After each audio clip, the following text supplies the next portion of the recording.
Olá, começa agora mais um episódio da 8ª temporada do EsferaCast, o videocast que dá o tom aos assuntos de maior destaque do país. Desta vez a temporada é temática e reúne apenas entrevistas sobre segurança pública. Eu sou Milena Machado, jornalista e apresentadora de TV, e entrevistei para este episódio o presidente da CUFA, Central Única de Favelas, Preto Zezé. Quando você tem uma infraestrutura melhor naquele lugar, quando você tem empregabilidade na juventude, você tem proteção às mulheres, você tem escola de tempo integral, isso garante uma sensação de segurança, muito mais do que jogar dentro de um território precarizado uma meia dúzia de policiais e achar que eles vão dar conta daquela quantidade de problema e não vão. Pelo contrário, a gente tem visto que somente ações de intervenção policial têm prejudicado a sociedade e principalmente os policiais. Que é empreendedor e também produtor artístico. E o secretário nacional de Segurança Pública, Mário Sarrubo. O Ministério da Justiça tem como principal meta hoje a criação de um centro de inteligência onde nós vamos recepcionar essas informações e a partir destas informações nós queremos realizar operações articuladas com os estados, com mais de um estado, olhando para a lavagem de dinheiro. E tem experiência na Procuradoria-Geral de Justiça de São Paulo. Zezé, qual é o ponto mais sensível da relação hoje de segurança pública e sensação de segurança dentro das favelas? A segurança pública ela voltou a ser o tema que mais preocupa o brasileiro, né? Ou seja, de todas as classes sociais, diferente das outras políticas públicas, a segurança ela atravessa a sociedade como um todo, né? Do cidadão mais rico ao cidadão mais pobre.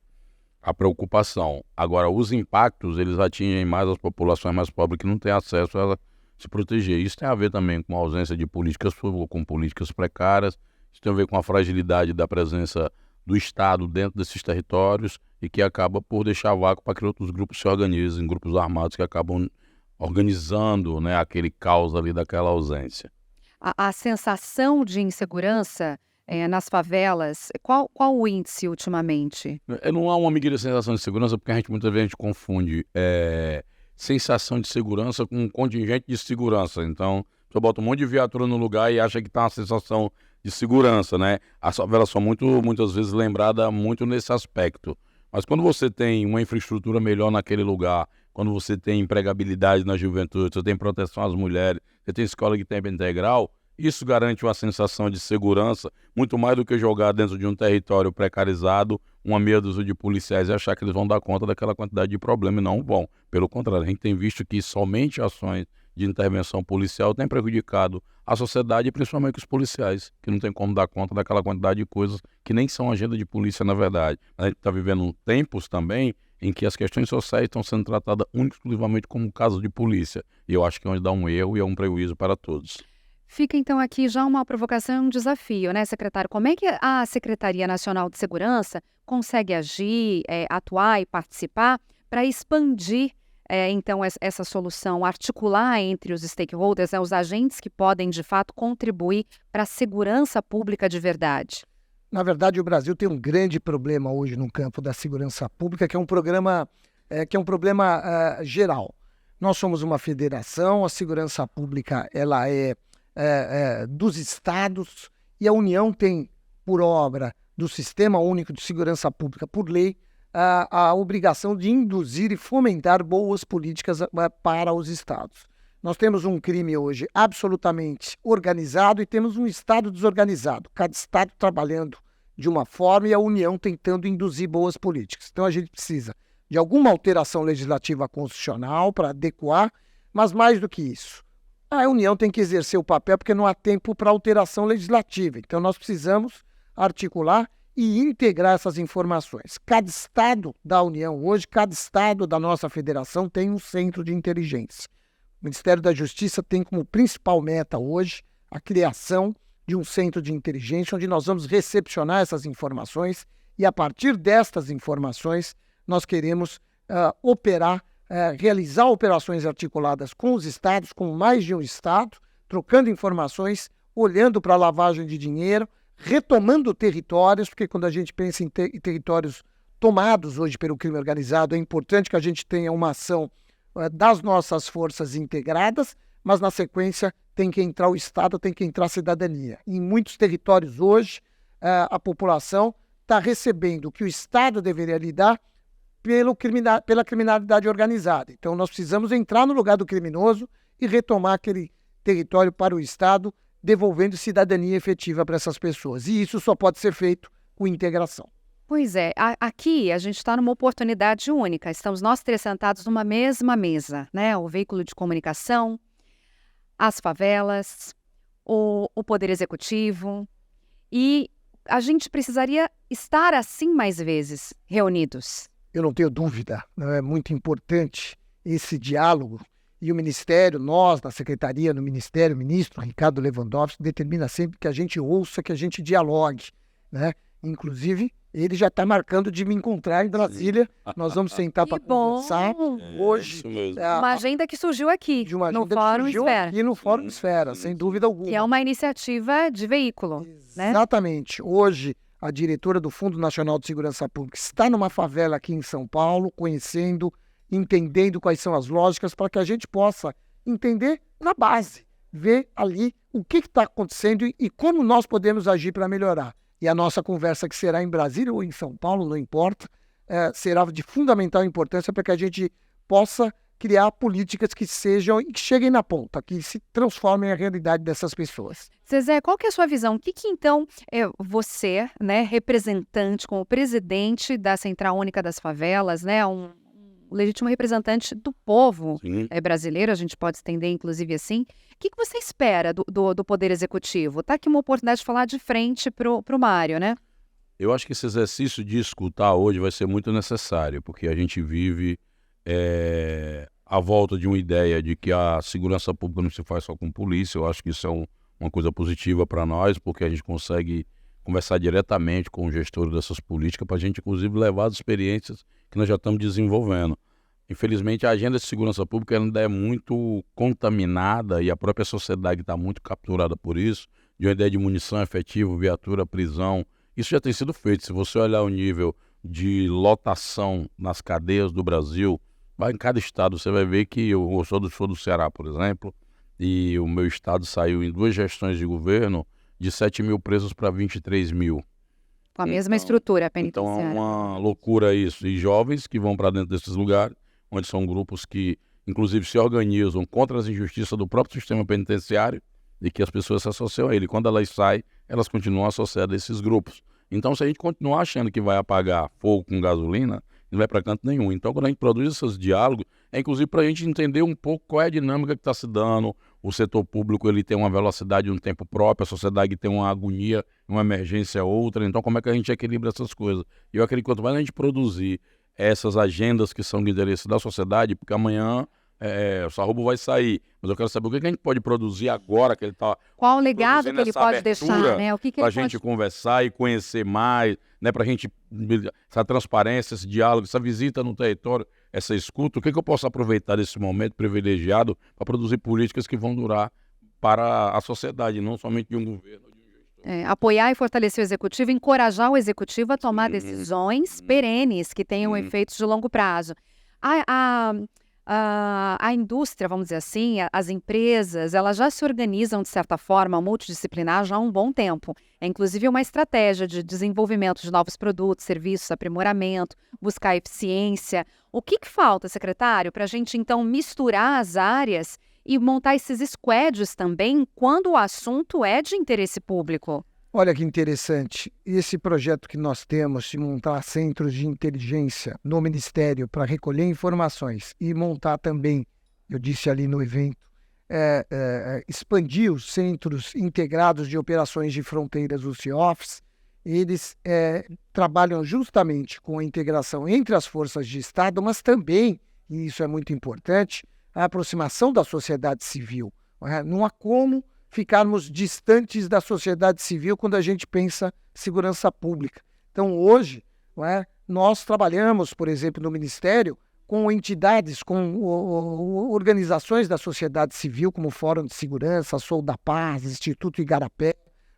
Vamos trabalhar aqui com o Zezé, com a CUFA, que é muito bem-vinda. Aliás, é necessário que ele esteja conosco. E a partir dessa ideia de sentarmos à mesa de forma absolutamente horizontal, nós vamos construir um país melhor. A ideia é, como foi dito aqui, alcançar perenidade. Nós queremos políticas que sejam estruturantes, porque nós vamos passar e vamos passar rapidamente. mas nós temos que melhorar o futuro. Eu já estou preocupado com os meus netos, porque os meus filhos já estão nessa situação de hoje, não tem como. Mas para os meus netos, eu quero a construção de um país melhor. Eu acredito neste governo, acredito na sociedade civil, acredito nas pessoas e acredito que, se estivermos à mesa de forma horizontal, nós vamos melhorar muito.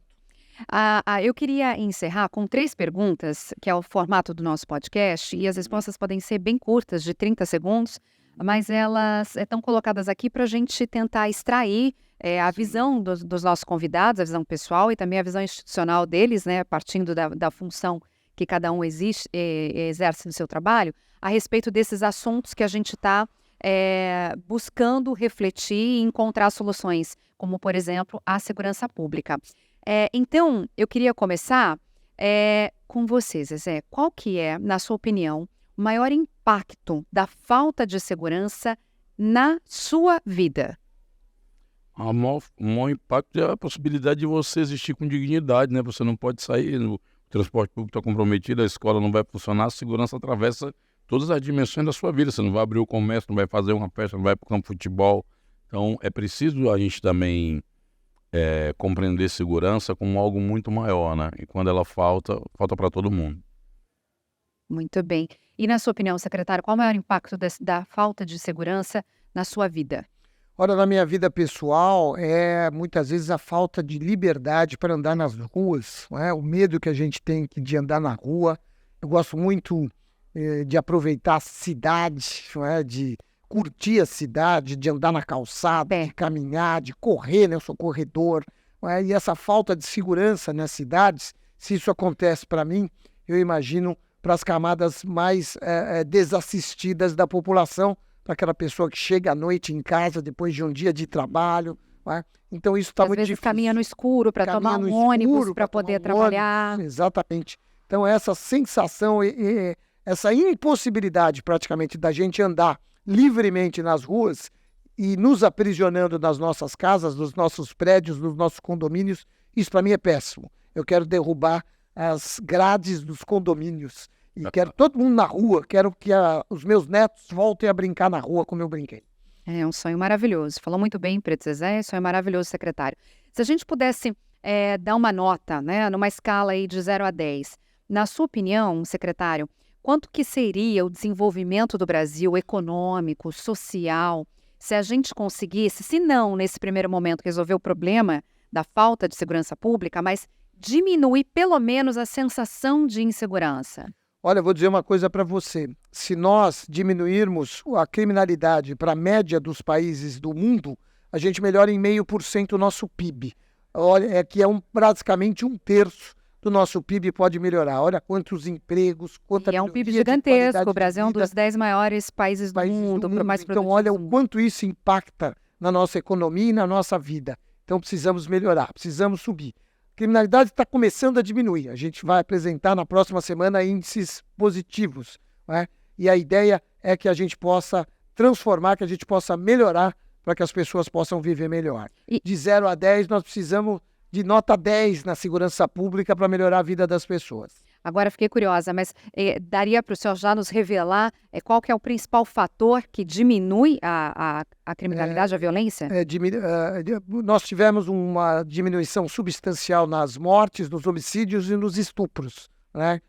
Isso é importante no primeiro trimestre deste ano em relação ao primeiro trimestre do ano passado. Isso então, é possível como? Isso é resultado do impacto das políticas de segurança, claro, dos estados, mas também da União.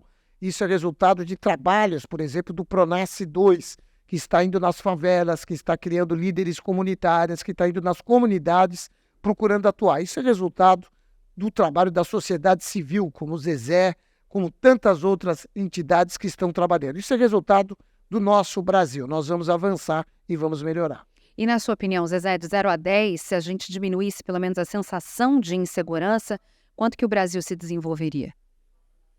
Eu acho que aí a gente pode dizer que era democrático, a nossa democracia é inacabada. Agora, enquanto eu tenho um lugar onde as pessoas não podem, são submetidas por grupos a votar em candidato tal através da violência, que são impedidas do seu direito de vida, da sua existência, a gente fica comprometido quanto ao processo democrático, né? Então, acho que a gente tem que começar a pensar também o enfrentamento da violência como coisa que o Sarrubo estava falando de desenvolvimento, de realmente a nação evoluir, né, e se constituir como nação. E um primeiro passo rumo a esse Brasil mais seguro, qual que seria de forma prática? Eu ouvi muito debate ali sobre economia, sobre gastos, sobre custos, sobre, né, como é que a gente torna mais eficiente. Mas a gente falou pouco que para muita gente ainda no Brasil, na sociedade desigual, o Estado mesmo, né, os benefícios não chegaram para as pessoas. Então a gente começar a pensar, e não é por falta de dinheiro, tá ali, nós estamos na 8ª economia, saímos 19 para 8º. Então, e se fala muito de fazer crescer o bolo. Eu acho que na hora da gente dividir as fatias. Já tem muita padaria lotada de bolo e tem muita gente sem comer. Uma hora essa turma derruba as portas e vai pegar o bolo por conta própria. Esperamos que as pessoas escolham outro caminho, que seja dividir riqueza e oportunidade. Do contrário, nós vamos compartilhar todas as grandes tragédias. Posso dar um pitaco? Claro. 50% da nossa renda está na mão de 15% das pessoas. Enquanto isso não mudar, o Brasil não vai mudar. Não tem como dar certo essa equação. Uma divisão mais justa de renda. Sim. Seria esse o caminho para, E isso na opinião do impacta na secretário? segurança pública. Seria o primeiro passo rumo a Sem um dúvida. Brasil mais seguro, uma divisão mais equalitária de Sem dúvida. renda. Sociedades desiguais não produzem sociedades em paz. Não pode dar certo.